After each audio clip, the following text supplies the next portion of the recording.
What's up, everyone? Thank you for clicking on my YouTube channel. Today, we're going to be talking about Peacemaker episode 6. Yes, guys, this episode was full of a great cameo. We'll talk about this in a bit, and then I'm going to be talking about a little bit of what happened in the episode. But before we get started, guys, don't forget to like and subscribe button, turn on your notifications so you guys do not miss a beat on any of the movie news. All right, guys, we're going to be talking about Peacemaker episode 6. It is titled Ignorance is Chris. Very very telling of what this episode is going to be about. Pretty much how this episode pretty much summarizes is that Peacemaker's friends Vigilante, ads, what's it called, Economos and Emilia actually team up together to try to get Chris back from his other dimension. We need to call it Dimension X. As you guys all speculated, this is going to be a dimension where, as you guys seen, the Arrowverse, that dimension, what that dimension is going to be about when I get into it a little bit. So pretty much they use that door that they have. They go to Vigilante's house. They go to his house because no one knows Vigilante's real identity. Argus does not know that. Economos knows that. So they go to Vigilante's house. It is a whole funny scene. Pretty much to get there, Vigilante's mom is like an adorable older lady that just does not be quiet. Starts spilling guts on Vigilante of stuff that he has said, and she's also saying, "No, Economos not that much of a nerd." Really funny joke, very very funny. They go down in his basement, and all of a sudden he has a whole bunch of, I think they're called Beanie Babies. They're like a older version of the Boo Boos. He has a whole bunch of Beanie Babies. They go down there, and then they realize that, why does Vigilante have a whole bunch of money, a whole bunch of cocaine? He pretty much looks like a drug lord cartel's basement, pretty much. And he says, "Well, I took these all from the bad guys. What do you want me to do with this?" And there, and then the rest of the team, Economos, ads, and Emilia, they all start taking the money, putting it down their pants. And he goes, "What are you guys doing?" He goes, "I don't know. I mean, it's pretty much money that's it's just out there that nobody has." Thought it was super hilarious. Then we get Chris. Chris is another dimension, having the time of his life. He finished fighting the kaiju. The kaiju that we've seen Superman is a different version of that kaiju. It looks exactly the same, but it is a different dimension of that kaiju. And the top trio, which is his dad, his brother. They're fighting crime. They're eating out at a diner. They're taking selfies with kids. They're having such a great time. But what's it called? You do notice a little bit of a difference in this um, dimension, and we start to get a little bit into that. We start noticing it more and more and more as we get into that. Then we get the team. They eventually go to the other dimension. The team ends up getting to the other dimension. They end up at the house. They start noticing things are a little way different here. They notice that the house is super nice, and then the brother shows up. Chris's brother ends up showing up. Then she runs into the rest of the team is hiding, and he's like, "What are you doing here? I thought you were the Chris." She goes, "I had to take a big old dump. It's a little rancid in here." And then she grabs a snow globe, saying that Chris sent her here for this snow globe that she just ends up finding that's right next to her. And what's it called?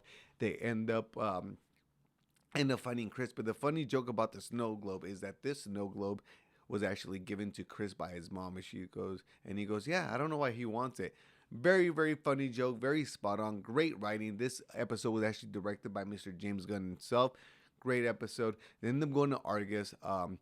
As you guys didn't remember earlier in the episode, when they go to the other dimension, they have a small little explosion. The thing that the dimension does, and all the cocaine gets on their shirt. So when she tries to go to security at Argus, the dog starts barking at her, and they find cocaine on her shirt. They end up letting her through because her blood test comes clear. At that point, Chris and Emilia have a heart-to-heart moment because Chris runs into her. That moment when Chris looks at her, runs into her, great moment. They have like a stir eye moment because Chris right away notices it. That is not Emilia. Even her brother noticed something different about this. Oh, sorry, the Emilia in that universe. It's the one from his original universe.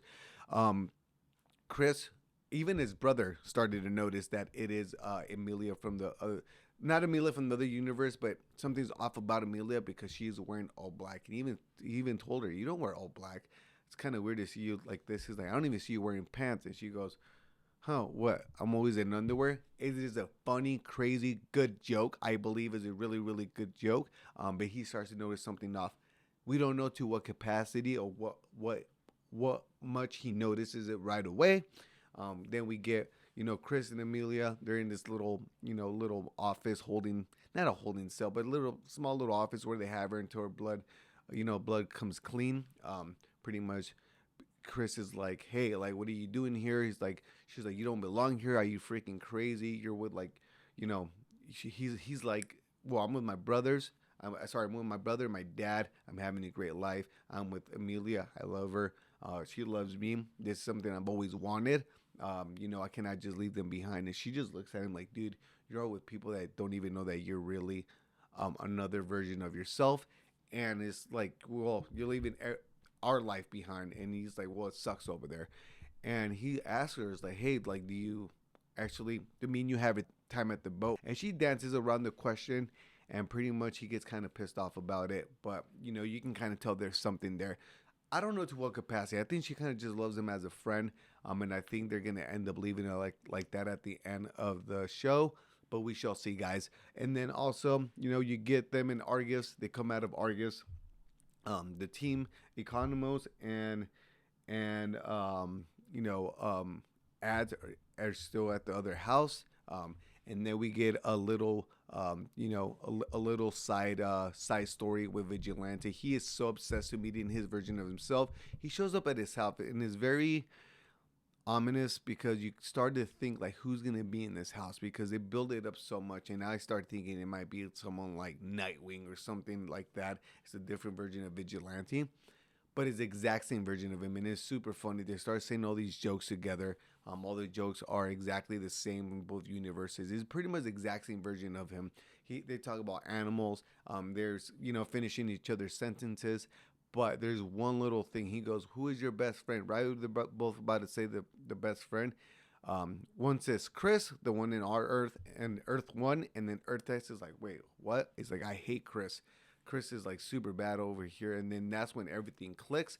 Then they cut off to ads and Economos. As asks Economos if he wants to go out for a walk. It's a very nice day, anyways, in this Earth. So Economos like, "No, I don't want to go out for a walk." Once she starts going out for a walk, things started to get a little bit weird. She sees someone's driving down the street. She waves at him. This lady looks at her all weird. Lady drives down a couple more houses. Then guess what we see? We see this lady pull over, go to someone's house, point at ads, and then you start seeing, Chris's brother driving down the street in his truck, and then he pretty much stops and goes out the car and pretty much starts to scream at ads and pretty much is saying, "We got another one." She got out. It's a black one. Pretty much we started to notice that in this universe everyone's super racist. There's no people, ethnicity, color people in this universe. And then they go back to Argus, and then they come back to Argus, and then Emilia is with with Chris walking out of Argus, and guess what what Emilia starts to notice right away. She starts to notice, hey, don't you think things are a little bit weird here? There's no one of color, and Chris starts to look around like it starts to click. Then in the office, there's a whole bunch of little flags. He opens it up, and then you see what kind of what kind of flag that is. It's an American flag, but instead of stars, you see that sign. I'm not gonna say it. I don't know if you can say this on YouTube, but go look it up yourself. Very racist flag. I mean, symbol. And yeah, and it starts to click. And then at that time, guess who we see? We see Amelia, the other Amelia, pointing at this Amelia, saying, "That is not that is not me. She is someone else." And then they cut back to ads. Ads is running down the street. Pretty much like the whole block is chasing her down the street. She's running for her life. Really cool shot, to be honest. Very scary shot too, because we don't know if they're gonna catch up to her, and what are they gonna do to her? You know what I mean? We don't know to what degree these everyone, how racist they are in this universe. But then let's go to our big cameo. So a little bit before all this is going on, we do have Rick Flag Sr. I was trying to figure out what to do and how to get Chris. And they know that, Hardcore is MIA, Economos is MIA, Mila is MIA. And what's going to end up happening, Rick Flag, makes a call says he wants to talk to Prisoner and Belle Reeve. And right when that happens, I'm like, oh my God, this is the big cameo everyone's talking about. I had two things in mind. I thought with the most logical thing is like, oh, they might have Lex Luthor, but I'm like, they might save him for a little bit later. He's gonna talk to Lex Luthor, but you know, my one of my thoughts that came in right away at that point and moment, I was like, they're gonna talk to Bloodsport. They're for sure gonna talk to Bloodsport because Bloodsport defeated Peacemaker at the end of the Suicide Squad, and Rick Flag, got the files, and he knows that now. So he was like, he probably thought like, I'm gonna, use Bloodsport to hunt him down. Um, but no, what ends up happening is you see Rick Flag Senior going to Belle Reeve. He is waiting for a prisoner to talk to him. You see someone walking by. I right away noticed it wasn't Bloodsport. But then guess who it is? We get Mr. Lex Luthor himself, played by Nicholas Hoult. You know, a lot of cameos when you get actors come in, you just kind of see they're just coming in very quick. You can, I don't want to say it felt rushed, but or it feels rushed. They kind of come in quick for a cameo. They're in and out. But no, Nicholas Hoult brings the heat when it comes to acting as Lex Luthor. He was menacing. He was direct. I thought his part was great. I'm not gonna lie, guys. I played it back and back over because how great Nicholas Hoult is as Lex Luthor. Perfect casting. He was very direct. He had really good lines. Pretty much talking to Rick Flag Senior. Pretty much telling him like, now that I'm gone, I was the only one fighting metahumans. Now it seems like Superman and the rest of metahumans are doing, making political